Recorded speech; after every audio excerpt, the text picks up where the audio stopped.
2019년 하노이 북미 정상회담 때 김정은 위원장이 60시간 동안 기차를 타고 갔던 일 다들 기억하시죠? 보내주신 자료 묶음을 보니까 전부 그 질문으로 시작하더라고요. 비행기로 4시간이면 갈 거리를 왜 굳이 이틀 반이 넘게 기차에 몸을 실었을까? 오늘 이 궁금증을 한번 제대로 파헤쳐 보겠습니다. 네, 보내주신 자료들을 쭉 훑어보니까 정말 흥미로운 지점들이 많았어요. 이게 단순한 개인의 비행기 공포증, 그러니까 뭐 고소공포증 같은 문제인지, 아니면 그 이면에 훨씬 더 복잡한 정치적, 역사적 계산이 깔린 건지 분석해볼 가치가 충분합니다. 맞아요. 그래서 이번 시간에는 당신이 보내준 이 자료들을 가지고 김정은의 기차 사랑이 단순한 취향을 넘어서요. 김 씨 일가의 통치 철학과 어떻게 맞닿아 있는지 그 연결고리를 한번 찾아보려고 합니다. 좋습니다.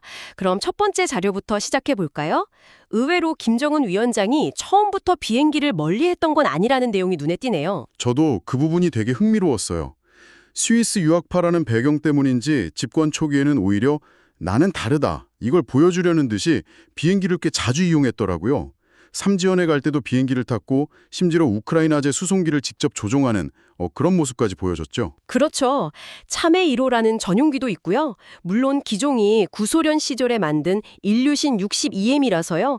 자료에 묘사된 걸 보니까 거의 뭐 냉전 시대 스파이 영화에나 나올 법한 그런 클래식 제트기더라고요. 최첨단 기술과는 거리가 먼 그런 골동품이라도 어쨌든 전용기가 있는 사람이 어느 순간부터 갑자기 기차만 고집하기 시작한 거예요. 보내주신 자료들을 종합해보면 이 변화의 배경에는 크게 두 가지 요인이 있는 것 같아요. 첫 번째는 역시 심리적인 문제겠죠. 네, 그게 가장 설득력 있는 분석 중 하나죠. 후계자 신분일 때와 최고 권력자가 되었을 때 느끼는 압박감의 차이는 상상을 초월할 겁니다. 언제 어디서 누가 나를 노릴지 모른다는 극도의 스트레스와 암살 위협에 시달리면서 비행기 공포증이 생겼을 가능성이 매우 높아요. 권력의 무게가 곧 공포의 무게가 된 셈이네요. 그리고 두 번째는 아주 현실적인 안전 문제고요. 맞아요. 항공사고 대부분이 이착륙 때 집중된다는 통계도 있고, 일단 비행기가 상공에 오르면 외부 공격에는 뭐 완전히 노출된 표적이 되잖아요. 미사일 한 발이면 그걸로 끝이니까요. 반면에 기차는 다르죠. 수십 톤에 달하는 방탄장갑을 덧대면 그 자체로 움직이는 벙커가 될 수 있다고 판단했을 겁니다. 사실 이런 비행기 트라우마가 공산권 지도자들 사이에서는 일종의 전통처럼 이어져 내려왔다는 자료 내용이 정말 인상 깊었어요. 바로 그 지점인데요. 이건 공산주의 세계의 아주 깊은 트라우마와 관련이 있습니다. 1971년에 마오쩌둥이 직접 후계자로 지목했던 린벼오라는 인물이 쿠데타 시도에 실패하거든요. 쿠데타요? 네. 그리고 가족들과 함께 비행기를 타고 소련으로 도망치다가 몽골 상공에서 비행기가 의문의 폭발로 추락해서 전원 사망하는 사건이 벌어집니다. 2인자가 비행기를 타고 도망치다 통째로 사라져버린 거군요. 이건 다른 독재자들에게는 정말 남의 일 같지 않았겠는데요. 엄청난 충격이었죠. 가장 믿었던 부하도 배신할 수 있고 비행기는 가장 위험한 관이 될 수 있다는 공포를 각인시킨 사건이에요. 이 기억이 공산권 지도자들에게는 거의 유전자처럼 각인됐다고 봐도 무방합니다. 2001년 9.1 테러 당시의 기록을 보내주신 것도 이와 관련이 있겠네요. 세계 최강 대국인 미국 대통령조차 안전하지 않았다는 걸 보여주니까요. 이 부시 대통령의 전용기 에어포스 원도 테러의 표적이 될 수 있다는 급박한 정보 때문에 지상의 상황이 완전히 통제될 때까지 몇 시간 동안이나 목적지 없이 공중을 맴돌아야만 했습니다. 지구상에서 가장 안전해야 할 공간이 한순간에 가장 위험한 곳이 될 수 있다는 걸 보여준 거죠. 그러니 낡은 소련제 비행기를 타야 하는 김정은 입장에서는 그 공포가 훨씬 더 현실적으로 다가왔을 겁니다. 그러니까 개인적인 공포와 또 반세기 전 중국에서 일어난 사건이 맞물리면서 결국 기차를 선택하게 됐다는 거군요. 근데 자료들을 보면 볼수록 이 기차가 단순히 안전한 이동 수단 이상의 의미를 갖는다는 게 명확해져요. 이건 하나의 거대한 정치 무대더라고요. 정확합니다. 1호 열차의 상징성을 이해하려면 그 역사를 거슬러 올라가야 해요. 시작은 스탈린이 김일성에게 열차를 선물한 것에서부터입니다. 레닌, 스탈린, 마오쩌둥 같은 사회주의권의 1세대 지도자들에게 기차는 필수적인 통치 도구였어요. 광활한 대륙을 횡단하면서 권력의 중심이 이동하고 있음을 보여주는 가장 확실한 상징이었죠. 그리고 김 씨 일가는 그 통치 방식을 그대로 복사해서 붙여넣기 한 거고요. 특히 마오쩌둥의 방식을 아주 적극적으로 차용했다는 분석이 많네요. 맞아요. 마오쩌둥은 기차에서 먹고 자고 일하면서 전국을 돌아다녔습니다. 이게 인민들에게는 지도자가 수도에 편히 앉아있지 않고 직접 현장을 살피며 인민과 고락을 함께한다는 이미지로 비쳤죠. 열차와 인민사랑을 연결하는 선전 공식을 만들어낸 겁니다. 김씨 일가가 이 공식을 정말 기가 막히게 활용하죠. 김정은이 열차 안에 들어오면 집에 온 것 같다고 했다는 발언도 그렇고요. 나는 인민을 위해 잠시도 쉴 틈 없이 일하는 사람이다 라는 메시지를 끊임없이 던지는 거죠. 이런 선전의 극치가 바로 김정일의 사망 발표였어요. 인민들을 위한 현지 지도를 이어가시다가 달리는 열차에서 순직하셨다고 대대적으로 발표했잖아요. 아, 맞아요. 하지만 당신이 보내준 정보당국 분석 자료에 따르면 당시 기차는 원산에 있는 그의 전용 별장, 즉 특각에 멈춰서 있었다고 하죠. 움직이는 기차가 아니었군요. 네, 실제로는 움직이지 않는 기차 안에서 심근경색으로 사망한 겁니다. 하지만 북한 주민들에게는 인민을 위해 마지막 순간까지 달리다 순직한 영도자로 기억되는 거고요. 근데 이 선전 방식을 아들인 김정은이 더 노골적으로 따라하는 것 같아요. 공개된 사진들을 보면 좀 기이하기까지 하더라고요. 맞아요. 1호 열차 집무실에서 옥수수 이삭을 들고 심각한 표정으로 연구하는 모습을 연출한다거나 심지어 한여름에 흰색 속옷, 그러니까 러닝 셔츠 바람으로 서류를 검토하는 사진을 공개하기도 했죠. 저는 그 사진을 보고 굳이 저런 모습까지 보여줘야 하나 싶었는데 여기에도 다 계산이 깔려 있었군요. 그럼요. 북한 매체는 그 사진과 함께 인민의 행복을 위해 옷을 갈아입을 시간조차 아끼신다는 식의 해설을 덧붙입니다. 이 모든 게 인민의 꿈을 이룰 때까지 나에겐 쉴 권리가 없다고 말했던 할아버지 김일성의 모습을 그대로 흉내내는 거예요. 기차라는 공간을 자신의 애민 정치를 보여주는 완벽한 세트장으로 활용하고 있는 거죠. 애민 정치를 연기하기 위한 무대. 근데 저는 그게 좀 의문이에요. 60시간 동안 기차를 타고 가는 모습이 북한 내부에서는 고생하는 지도자로 보일지 몰라도 바깥 세계에서 보기엔 좀 기이하고 우스꽝스러워 보일 위험은 없을까요? 아주 예리한 지적이에요. 실제로 그런 평가가 많았죠. 하지만 여기서 북한 체제의 특성을 이해해야 합니다. 그들에게 외부의 시선은 부차적인 문제예요. 아, 가장 중요한 건 내부 결속과 최고 존엄의 신격화죠.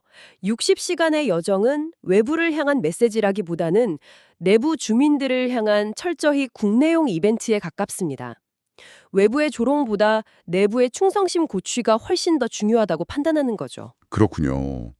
결국 암살에 대한 극도의 공포와 선전도구로서의 필요성, 이 두 가지가 결합되면서 이 1호 열차는 상상을 초월하는 움직이는 요새가 되어버렸네요. 네, 맞습니다. 보내주신 자료에 나온 재원을 보고 정말 입이 떡 벌어졌어요. 김정은의 전용 열차 한 량의 무게가 약 57.6톤에 달한다고 해요. 우리나라 일반 KTX 객차가 40톤대 초반이니까 15톤 이상 더 무거운 거죠. 15톤이면 웬만한 덤프트럭 한 대 무게잖아요. 그 무게가 전부 다 안전장치에 들어간 거군요. 네, 그중 10톤가량이 전부 방탄장갑 무게라고 보면 됩니다. 코끼리 2마리 무게의 강철을 몸에 두르고 달리는 셈이에요. 열차 하부는 대전차 지뢰나 RPG, 그러니까 로켓 추진식 유탄 공격도 견딜 수 있도록 설계되었고요. 창문 유리는 기관 총탄도 거뜬히 막아낸다고 합니다. 잠깐만요. IPG요? 이건 거의 전쟁을 상정한 수준이잖아요. 이건 단순한 불안감을 넘어선 편집증 아닌가요? 바로 그 편집증을 극대화시킨 결정적인 사건이 있었죠. 당신이 보내주신 자료 묶음에서도 가장 충격적인 부분이었는데 바로 2004년에 있었던 용천역 폭발 사고입니다. 이 사건이 김씨 일가의 트라우마 스위치를 완전히 켜버렸다고 할 수 있어요. 네, 저도 이 사건 자료를 읽으면서 소름이 돋았어요. 2004년 4월, 김정일이 중국 방문을 마치고 돌아오던 길이었죠. 그의 1호 열차가 용천역을 통과하고 불과 몇 시간 지나지 않아서 바로 그 역에서 대규모 폭발이 일어났죠. 피해 규모가 정말 어마어마했습니다. 공식 발표만 3150여 명, 부상자가 1200명이 넘었고 역 주변 마을 하나가 그냥 증발해버릴 정도였어요. 근데 이 사고가 단순한 안전사고가 아니라 김정일을 노린 암살 시도였다는 의혹이 계속 제기됐죠. 자료에 나온 근거들을 보니 정말 그럴듯하더라고요. 의심스러운 정황이 한두 가지가 아니었죠. 첫째, 하필이면 김정일의 열차가 통과한 직후에 폭발이 일어났다는 기묘한 타이밍. 둘째, 북한의 철도는 대부분 단선, 즉 선로가 하나예요. 그런데 충돌 사고가 났다는 것 자체가 상식적으로 이해하기 어렵다는 점. 그리고 가장 결정적인 증거, 보내주신 첩보 보고서에 따르면 폭발 현장에서 원격 기폭 장치로 사용된 것으로 보이는 휴대전화 부품이 발견됐다는 거잖아요. 맞습니다. 그게 사실상 스모킹 건이었던 거죠. 김정일은 이 사건을 자신에 대한 명백한 암살 시도로 받아들였고 그 즉시 북한 전역에 휴대전화 사용 금지령을 내렸습니다. 이제는 가장 안전하다고 믿었던 기차마저도 결코 안전하지 않다는 걸 깨닫게 된 거죠. 이 사건을 계기로 기차에 대한 보안 집착이 거의 병적인 수준으로 치닫게 되는군요. 네, 그 집착의 결과물이 정말 기가 막힙니다. 이제는 아예 자신만을 위한 전용 기차역을 북한 전역에 짓고 있다는 위성사진 자료를 보고는 정말 할 말을 잃었어요. 저도 봤습니다. 네, 북한 전역에 흩어져 있는 자신의 특각, 즉 전용 별장마다 호화로운 개인 기차역을 건설하고 있어요. 심지어 위성 감시를 피하려고 역의 지붕까지 만들어놨다는 점이죠. 열차가 역 안으로 쏙 들어가 버리면 김정은이 그 안에서 내리는지 다른 곳으로 이동하는지 동선을 전혀 파악할 수 없게 만들려는 목적이잖아요. 완벽한 은신처를 만드는 거죠. 그렇죠. 국내에서는 그렇게 꼭꼭 숨고 해외에 나갈 때는 다른 나라에 엄청난 민폐를 끼치기도 하죠. 2019년 하노이에 갈 때 열차가 보이는 쪽 호텔 창문 커튼을 전부 내리게 하는 조치를 취했다고 해요. 과거 김정일 방중 때는 쌍안경으로 보이는 거리마다 공안을 배치해달라고 요구하기도 했다는 일화도 있고요. 정말 대단하네요. 한 사람의 공포와 안전을 위해 국가 시스템 전체가 동원되고 심지어 이웃나라에까지 무리한 요구를 하는 셈이군요. 이것이 바로 절대 권력자의 공포가 어떤 방식으로 표출되는지를 보여주는 거죠. 그 비용은 고스란히 다른 사람들의 몫이 되고요. 자, 오늘 당신이 보내준 자료들을 바탕으로 나눈 이야기들을 한번 정리해 보겠습니다. 김정은 위원장의 기차 사랑. 이건 단순히 비행기를 무서워하는 개인적인 취향 문제가 아니었네요. 그렇죠. 암살에 대한 극도의 공포라는 심리적 요인, 할아버지와 아버지로부터 물려받은 통치 방식의 계승이라는 정치적 요인, 그리고 인민을 위한 지도자의 모습을 연기하기 위한 선전 도구라는 세 가지 측면이 아주 복잡하게 얽혀 만들어진 결과물이라고 할 수 있겠습니다. 그의 기차는 단순한 이동수단이 아니라 그의 공포와 권력, 그리고 기만이 응축된 그야말로 김정은 체제의 축소판 같은 상징물이네요. 오늘 이야기를 나누다 보니 당신이 보내준 마지막 자료의 한 구절이 계속 머릿속에 맴돕니다. 아, 나만의 낡은 열차에 대한 이야기 말씀이시죠? 네, 대한민국에서는 이제 너무 낡아서 폐차를 앞둔 무궁화호 객차조차 북한 주민들이 타는 일반 열차보다는 100배는 더 좋다는 탈북민의 증언 말이에요. 맞아요. 북한 주민들은 지붕 위에 위태롭게 매달려 이동하다가 목숨을 잃는 경우도 많다고 하잖아요. 만약 김정은 위원장이 자신의 움직이는 요새에 수천억 원을 쏟아붓는 대신 우리가 폐차할 그 무궁화호 열차라도 들여와서 낡은 철도를 개선하는데 아주 조금이라도 관심을 가졌다면 어땠을까요? 바로 그 지점인 것 같아요.